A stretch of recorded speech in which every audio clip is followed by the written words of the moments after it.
Muy buenas tardes a todos, un gusto estar con ustedes, estudiantes de la Universidad del Centro.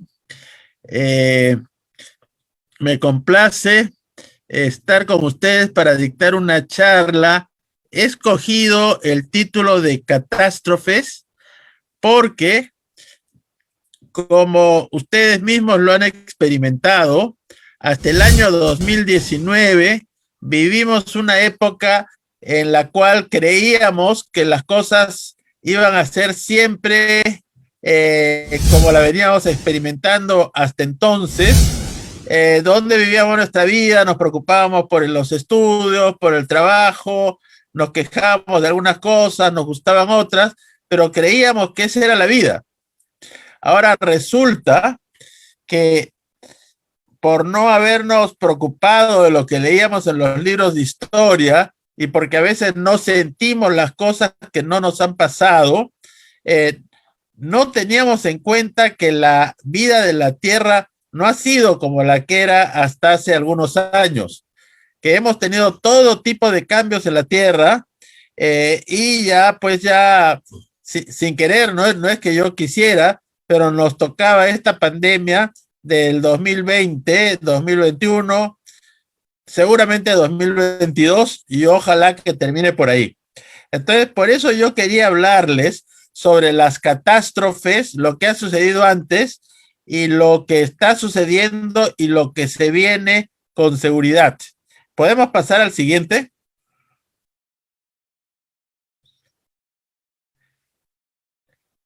Bueno, ¿qué tipo de catástrofes hay? Por un lado tenemos los desastres naturales, como son las plagas y las pestes. Por otro lado tenemos los desastres causados por el hombre y por otro lado tenemos los conflictos. ¿Cuáles son los efectos de todos estos? Los efectos de todos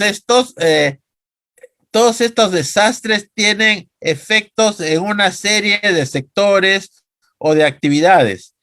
Tienen efectos en las ciudades, en los terrenos, tienen efectos en la agricultura, en el agua, aumentan la mortalidad, ocasionan migraciones y en muchos casos nos llevan, como ya inclusive la última catástrofe que estamos viviendo, al efectos económicos que en algunos casos pueden llegar a llevar al colapso económico.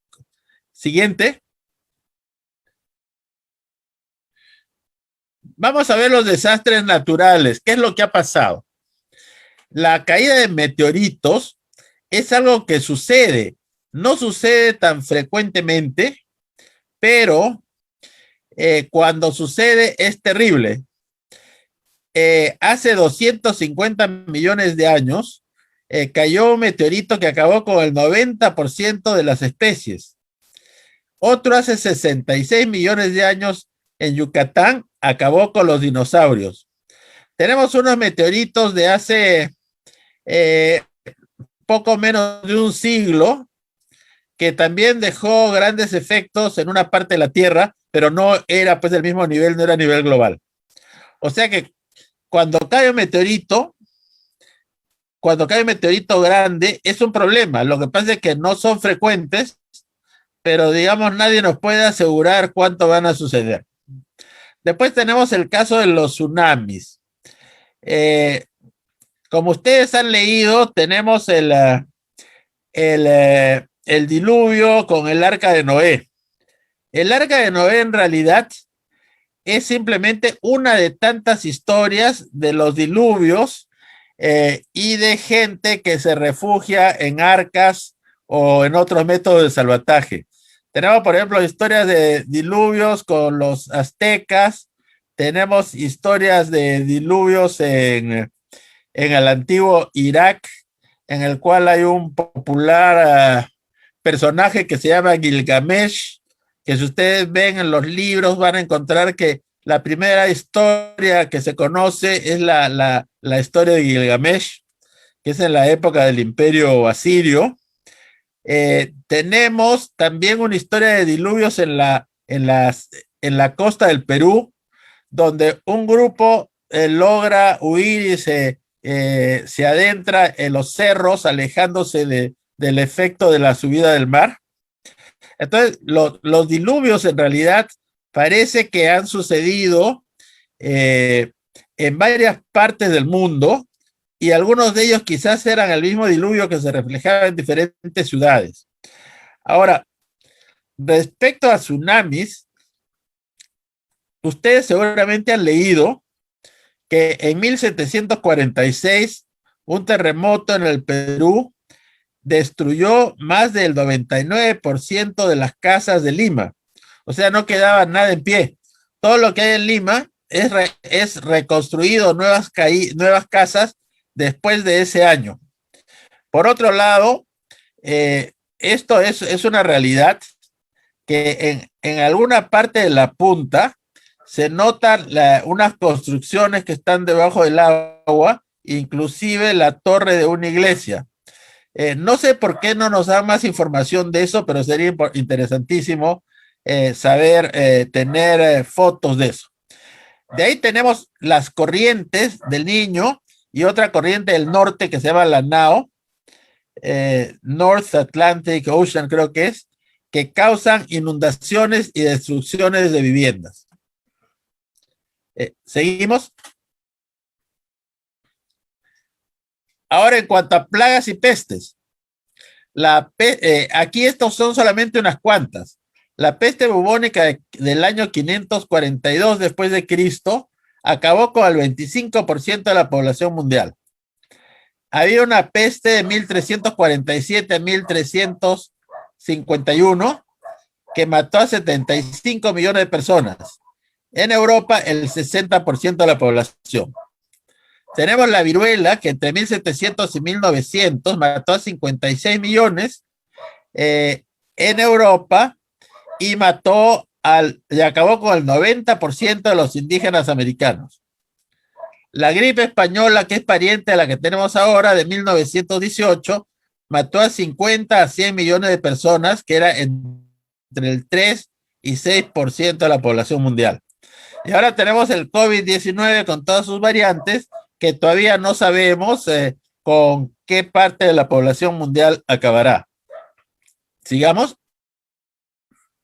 Ahora, los desastres causados por el hombre. Nosotros siempre vemos como algo muy positivo la revolución industrial, que comenzó en 1776 con la máquina de vapor, que llevó al desarrollo de textiles, a minas de carbón, a la construcción de ferrocarriles, desarrollo de la industria del acero y posteriormente pues un gran desarrollo de la industria automotriz. Si bien esto es lo que ha llevado nuestros niveles de vida, ha acabado con gran parte del hambre, no con todo, ha aumentado la vida de la gente, etcétera, han habido también efectos negativos. Uno que no lo pongo aquí porque no tiene que ver con los efectos de cambio climático, desastres naturales. No se olviden que la revolución industrial lo que ocasionó fue que en muchos países del mundo se llevaran esclavos para que cultivaran los campos de algodón, que eran las materias primas para las textiles. Y el comercio de esclavos que se dio en los 1800 era justamente por la revolución industrial para poder alimentar a toda esta gran producción de textiles. O sea que ese fue un efecto negativo que nunca lo tenemos en cuenta. Pero el otro efecto negativo, que también es muy importante y muy serio, que con las máquinas, con la industrialización, con el desarrollo de las minas de carbón y luego con el desarrollo de los automóviles, ha habido un incremento desmedido de emisiones de CO2 por el uso de carbón y de hidrocarburos. Muchos de ustedes saben que las emisiones de CO2 lo que causan es que esto se agrupe alrededor de la atmósfera de la Tierra, y cuando entra el sol, cuando entra la luz del sol en el día, parte del calor generado se disipa a través de la atmósfera. Bueno, si tienes una capa que cada vez crece más de CO2, esta no deja salir la misma cantidad de calor que antes, con lo cual va aumentando la temperatura de la Tierra. Ese es el gran problema de la industrialización y de las emisiones de CO2.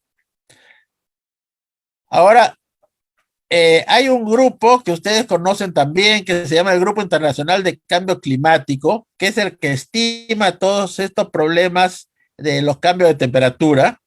Ellos estiman que 2/3 de las emisiones de CO2 son por quema de combustibles, eh, tanto para electricidad como para vehículos como para industria.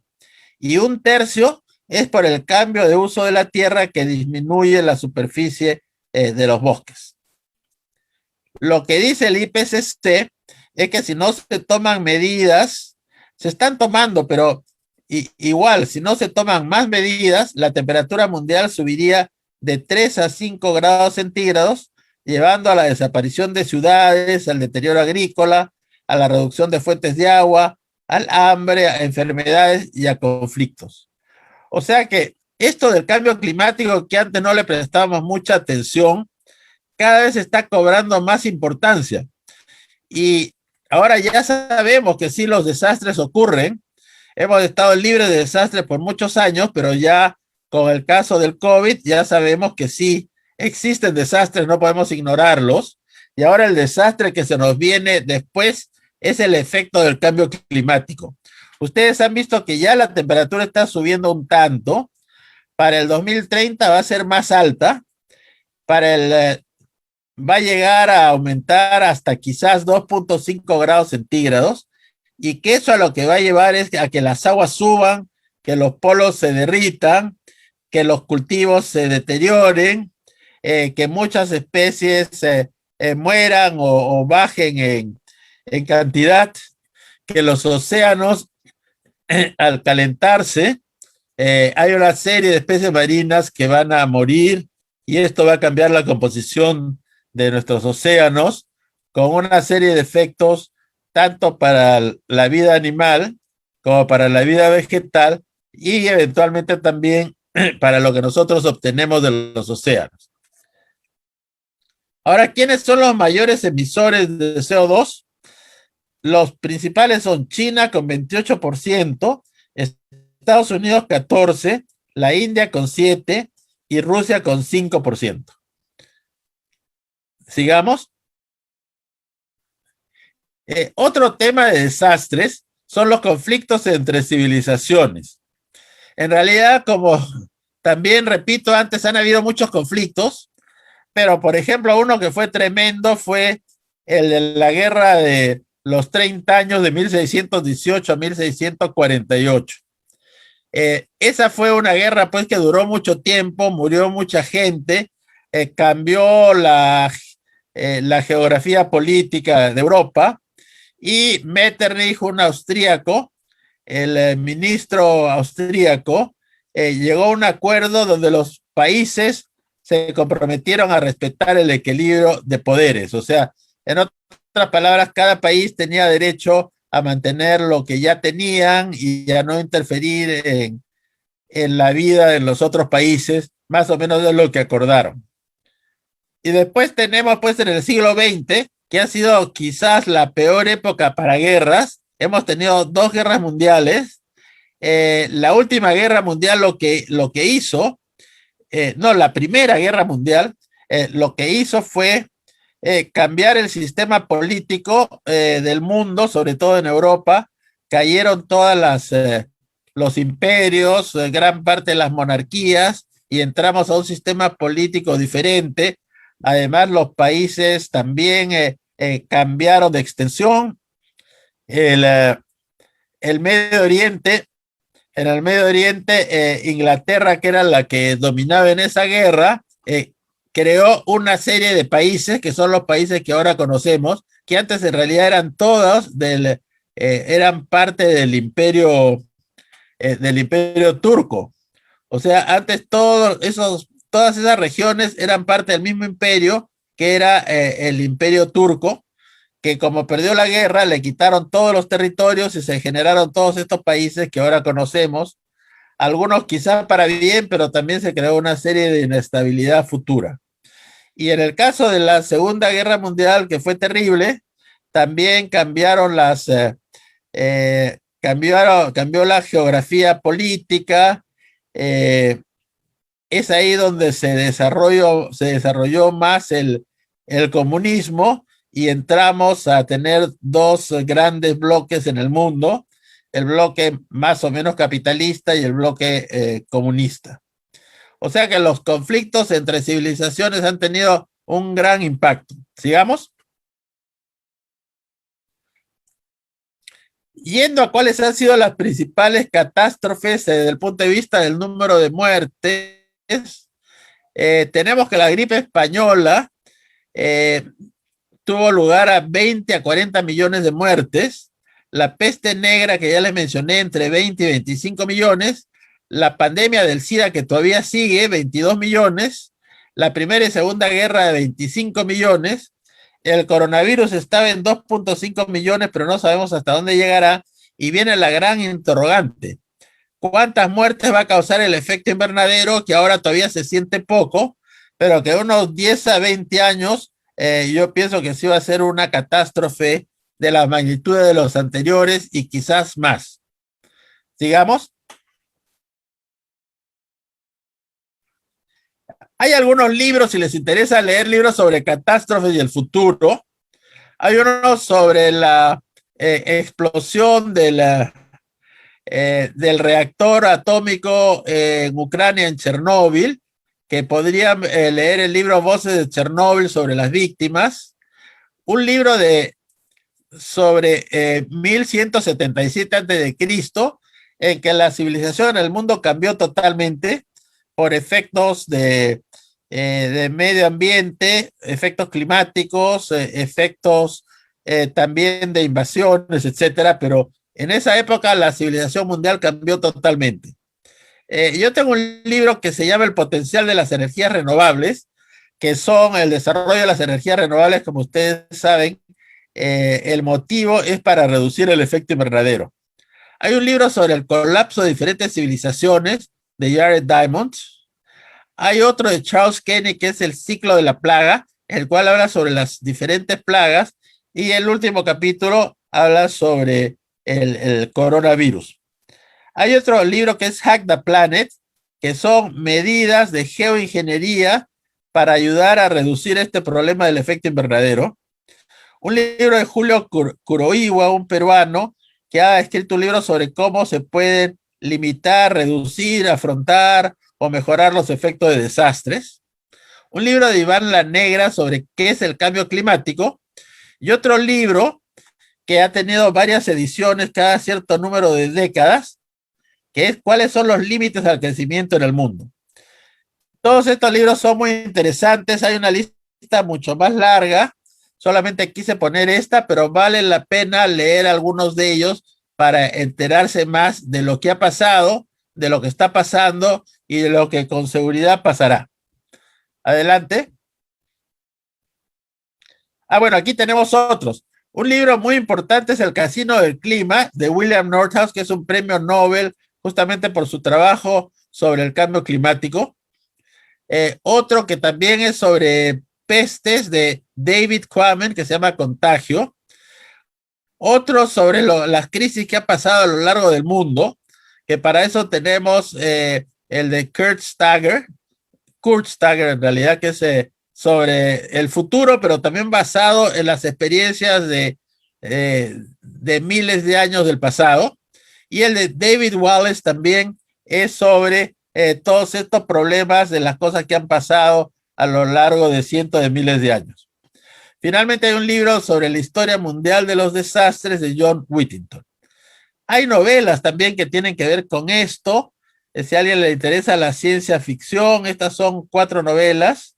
La primera es Soy Leyenda, de Richard Matheson, que está en Netflix, también como película. La carretera, de Cormac McCarthy, que es de un padre con su hijo después de un desastre nuclear. Walter Miller, un cántico para Leibowitz, aquí está mal escrito por el corrector de gramática que me lo cambió. y Kim Robinson, que habla sobre Nueva York 2140. Este material de lectura por si les interesa. Sigamos. Ahora, ¿cuál es el futuro que nos espera? Sobre estos diferentes desastres de los que hemos hablado, podemos ver algunos de estos y qué puede pasar. Respecto a la edad de hielo, lo que consideran los expertos es que todavía falta tiempo para que haya una nueva edad de hielo. Ahora, lo que hay que considerar es que hubo una mini edad de hielo hace miles de años, por el motivo de la erupción de un volcán que era tan grande que cubrió la atmósfera de la Tierra y con eso bajó la temperatura de la Tierra tremendamente. O sea que normalmente las edades de hielo son por ciclos geológicos, pero puede darse uno causado por un desastre. Entonces, si es que va a haber una nueva edad de hielo, en realidad falta tiempo para los ciclos normales, pero podría haber una si es que sucede algún desastre que la causa. La caída de meteoritos. La NASA tiene un sistema de observación. De las observaciones que tienen hasta la fecha, no prevén que va a haber la caída de un gran meteorito que afecte a la Tierra, digamos, grandemente para las próximas décadas. Respecto a sismos siempre ocurren. La pregunta es con qué intensidad. Tsunamis e inundaciones, con esto del efecto invernadero, de hecho van a ocurrir en las ciudades costeras. Epidemias, ya tenemos una en curso. El efecto invernadero, estamos en camino hacia un aumento de temperatura de por lo menos 2.5 grados centígrados a pesar de las medidas. Y si no se toman las medidas sería más. Y esto va a tener graves efectos con inundaciones, cambios en los mares, baja de productividad agrícola, hambre y problemas sociales. Las guerras más probables es que continúen habiendo guerras locales como hay ahora, pero nadie sabe si en algún momento podemos tener una conflagración mundial. Entonces hay que pensar en todo esto y en las probabilidades. Sigamos. Ahora, ¿cuáles son las proyecciones globales?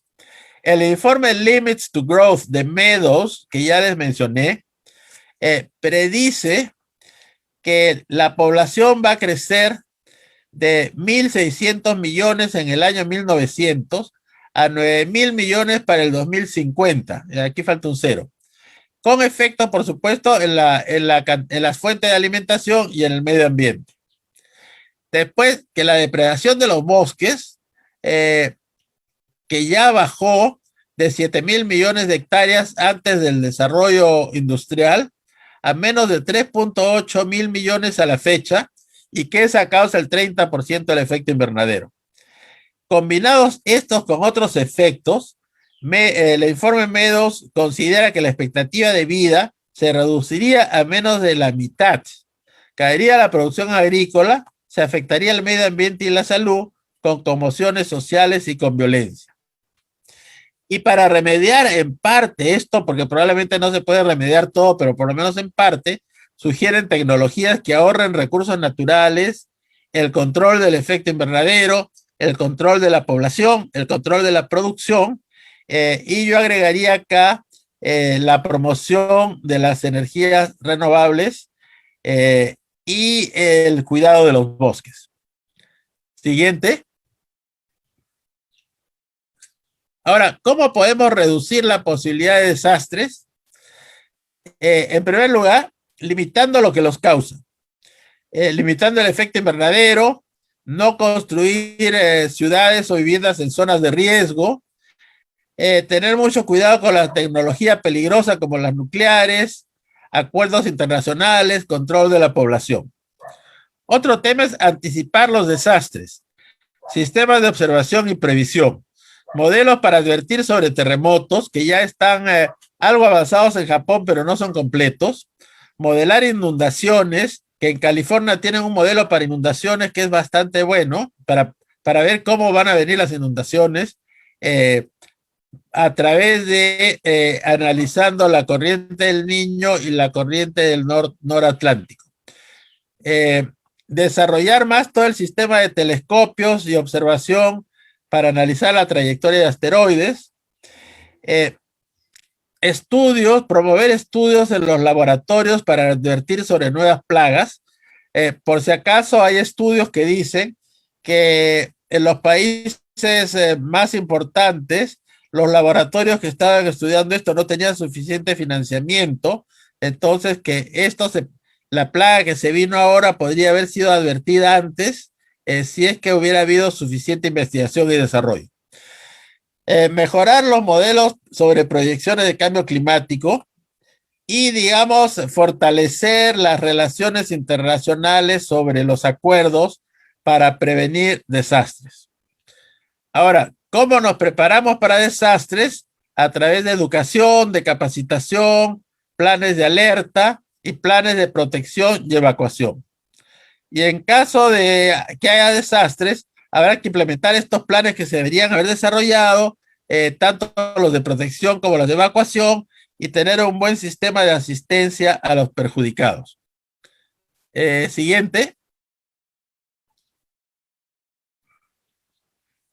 Después, aprender a evaluar el impacto de los desastres, porque con objeto de poder ayudar a la población, hay que tener una forma de ver cuál es el impacto para poder proceder con cierta rapidez, ver los daños a las viviendas, cómo se afectan las actividades productivas, cuál es el estado de infraestructura y servicios, y con ello entonces se pueden elaborar planes de reconstrucción y asistencia a la población, se debe desarrollar fuentes de financiamiento, la organización de equipos de ayuda y la implementación adecuada de acciones que, como ustedes saben, en el caso de Perú, por ejemplo, en el caso de Pisco o de Chincha, las medidas que se tomaron eran medidas muy limitadas y la población afectada pues ha seguido siendo afectada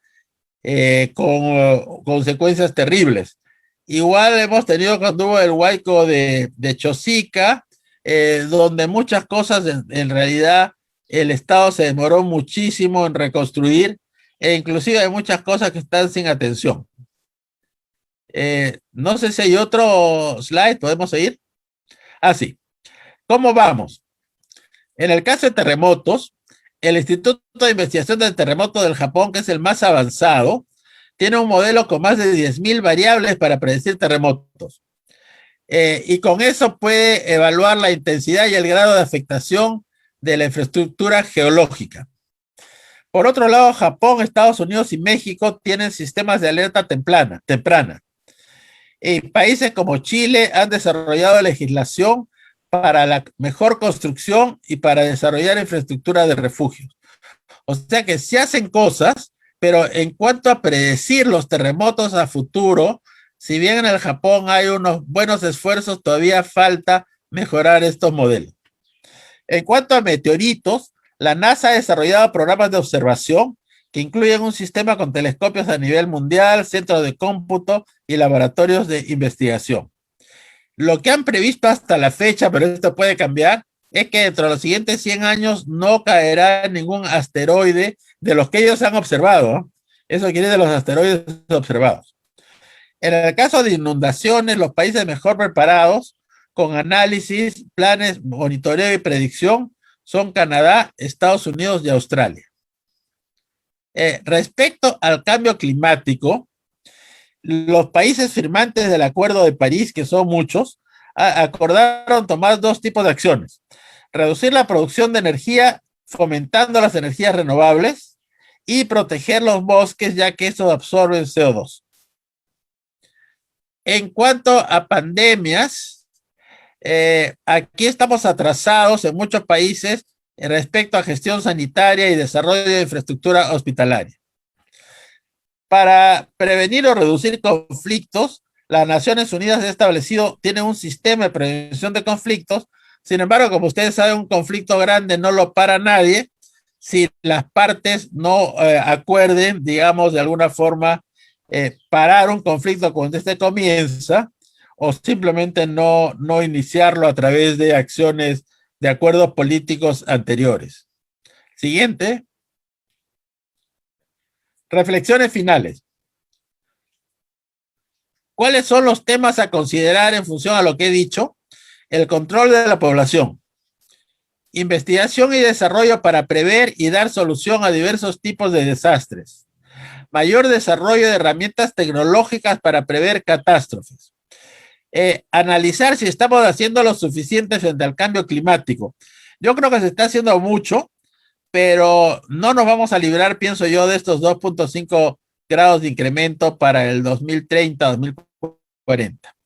Analizar el riesgo de accidentes nucleares, desarrollar sistemas de detección y seguimiento de pandemias y hacer planes integrales sobre todos los posibles desastres para predecirlos y hacer frente a ellos cuando ocurran, porque los desastres tienen resultados similares. Algunos, claro, son más fuertes en una cosa que en otra, pero al final los impactos tienen la misma tónica.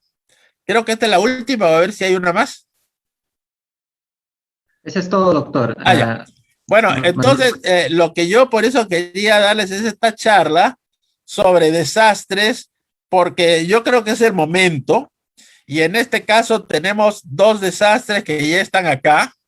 Uno que es la pandemia, la cual la vamos a tener que afrontar, tomar las mejores medidas. Ya sabemos que hay un trade-off entre, digamos, las mejores medidas para no contagiar, que es no salir, y el tema de que tenemos de algo que vivir, entonces la gente tiene que salir a trabajar. O sea que ahí donde esté el equilibrio, donde esté el balance, tenemos un riesgo cuando salimos, pero por otro lado, en vez de morir de pandemia, si nos quedamos en la casa nos vamos a morir de hambre. O sea que ahí tenemos un gran problema. Y el segundo caso, que es el caso del efecto invernadero, el efecto invernadero es ya una realidad, es el futuro que se nos viene. Podríamos llamarlo el peso del futuro, si queremos darle un título. Creo que todavía la gente no es consciente de lo que se viene. Sin embargo, conforme haya más problemas climatológicos y conforme veamos que se van inundando algunas costas donde hay casas, etcétera, ahí la gente ya se va a dar cuenta. El problema es que va a ser tarde para prevenir totalmente los desastres del cambio climático. Va a haber que hacer en ese momento lo que se pueda. Ahora ya se está haciendo una parte, pero también tenemos que estar preparados para que de todas maneras van a ocurrir desastres. Ya lo que nos queda es tratar de que estos desastres sean menos graves de lo que de otra forma serían si no se toman las medidas. Respecto a esto, para los economistas, lo que tendríamos que ver, porque en realidad hay muchas cosas para ver, pero para los economistas probablemente lo que hay que ver es, por un lado, el tema de la promoción de energías renovables, por otro lado, es qué hacer para que no se sigan depredando los bosques, y, digamos, poder desarrollar planes que permitan investigar el impacto de desastres, planes para hacer frente a los desastres y planes de remediación, donde hay mucho trabajo por hacer. En el caso del Perú, no estamos preparados para los desastres. Hay algunas cosas que sí vale la pena mencionar. Algo se ha hecho respecto a los refugios, a si ocurre un desastre. Algo se ha hecho respecto al efecto invernadero, por lo menos en la promoción de energías renovables, pero digamos en todos los otros aspectos estamos muy atrasados. Inclusive la gente construye donde quiere, hay gran inestabilidad, si hay un terremoto mucha gente va a morir. En el tema del efecto invernadero, no se ha hecho mucho por el control de los bosques que se siguen depredando. Aquí hay temas, por supuesto, políticos, económicos y sociales y de comunidades, etcétera, que igual van a depredar los bosques y es difícil controlarlos, pero hay que hacer todo lo posible.